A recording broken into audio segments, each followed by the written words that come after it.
Hey there! For today's painting, I found a scrap of 140-pound cold-press watercolor paper. I've taped it down, then used the tape roll to press the tape into the paper.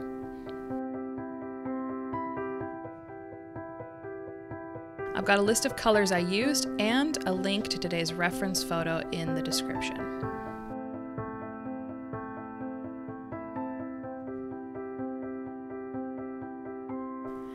And I'm drinking some rye whiskey tonight to help the paint go down easier.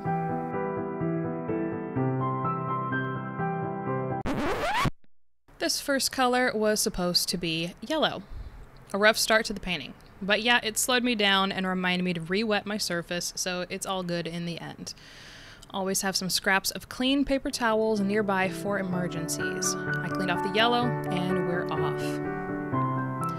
First, we've got some loose washes of color, wet into wet, keeping the colors separate for now so things don't blend and make mud. I'm just getting background and palest colors in and dry before I start in on clouds or any sort of detail. As a rule, to make clouds look softer, first lay down a layer of water and let the paint flow a bit. You'll see me go through multiple layers of wet to dry to re-wetting as I layer in colors and shapes, especially colors I don't want bleeding. Trust the process. The key is patience. And also have a blow dryer nearby for when you don't want to be patient. It's also good to be sipping on something to keep those drying moments a little easier.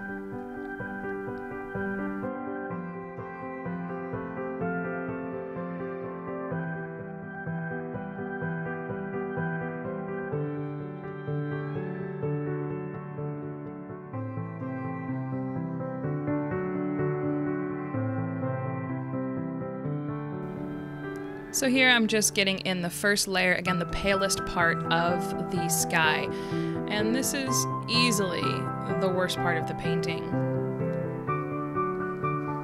It's difficult to want to push beyond this because you're not quite sure how you'll pull it through, especially with these beginning colors, but this is again where you've got to trust the process. We're building up and we're layering. This is the foundation for then the darkest and prettiest colors that are going to come next. The best key to all of this is also to make sure your brush stays clean and the surface dries out between layers, or mud's gonna happen whether you want it or not.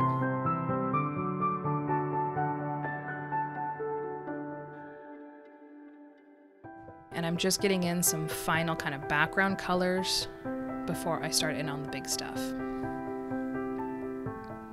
Now that the yellow is dry, I can put the blue on top without being afraid of it making some gross colors in the sky.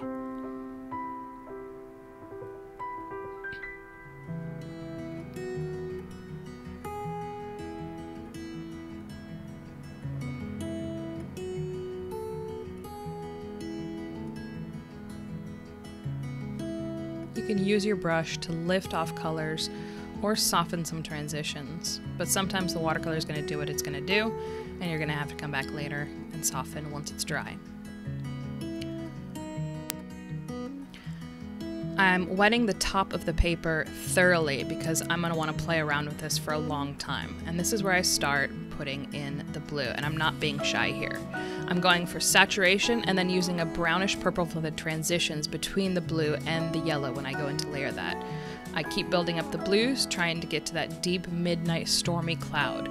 Then I need to let it dry thoroughly.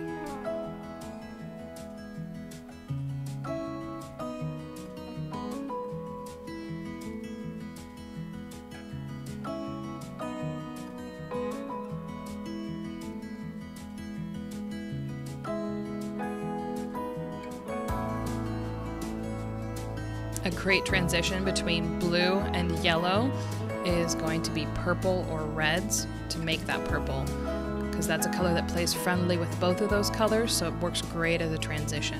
I tend to use purple whenever I'm trying to get these colors to combine and when I don't want green in between them.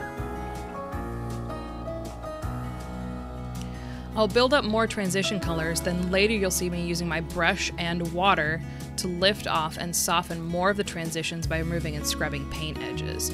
You'll see me kind of go back in along those transitions and scrub. Sorry about that shadow. My cat got curious, and she loves paint water. I don't know why. She loves drinking paint water. So weird.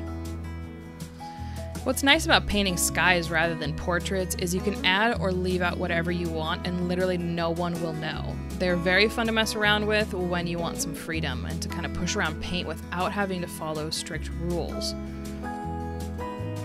If you look at my reference photo, you'll see that I definitely add a lot of different elements, but I still play around with similar colors, so I know that it's always going to match.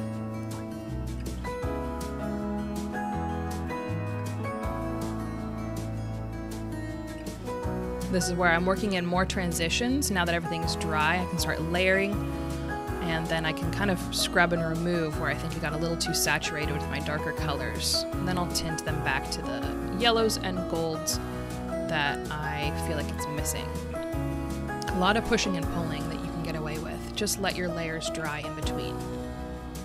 I've rewrote the surface here so that I can drop in some really loose clouds down below, and I add a lot more than that's in the photo, but I feel like it gives a nice combination. Still just using the same kinds of colors, so I know the sky is going to match top and bottom.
There comes a point where you use your photo reference, and there's got to be a point where you leave the photo reference and decide what's best for your painting.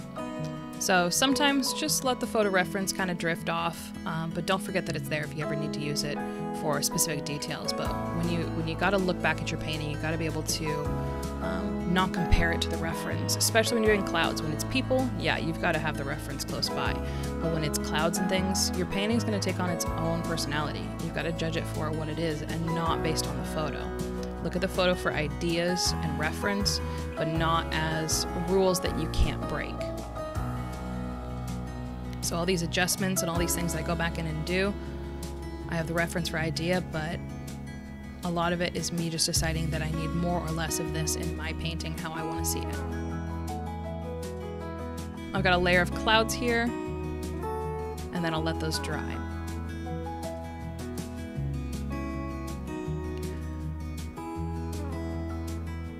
For this hillside, I'm just using Indigo as a black substitute. It works great when you want everything to stay in the same color family and you don't want to dull your colors, which black oftentimes will, unless you mix a black of your own. But Indigo in this picture is dark enough that it stands up as a black. Indigo is a staining color though, so only use it when you're ready to commit.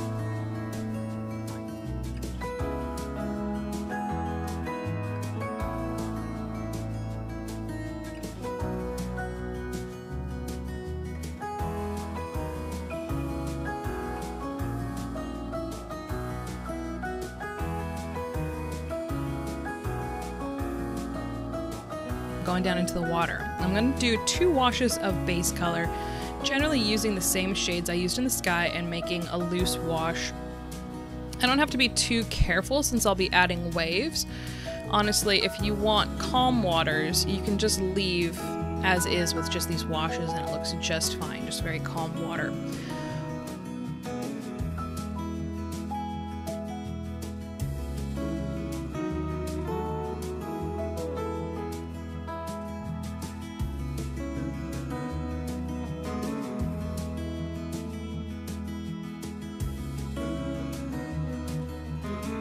So this is the second layer of the water.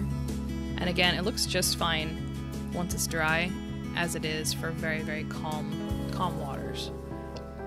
I go in with some grays and blues, adding some general wave texture with varying darkness as it gets farther from the light. I'm using colors from the shadow part of the water, and then for the darker parts of the water, I use shadows from the sky to reflect those. You still want to create a gradation even when it's something as simple as waves.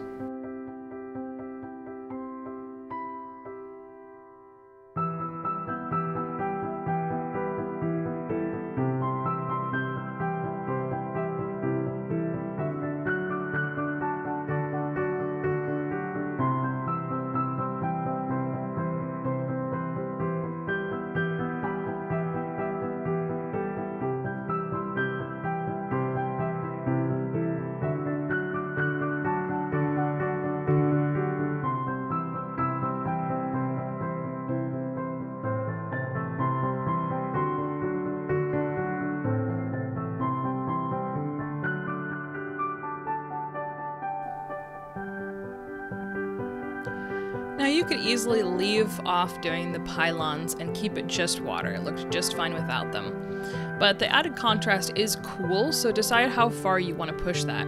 Instead of doing pylons, you could do a boat or a Loch Ness monster or something, but just whatever you do, make sure it casts a shadow in the water and it will look like it belongs.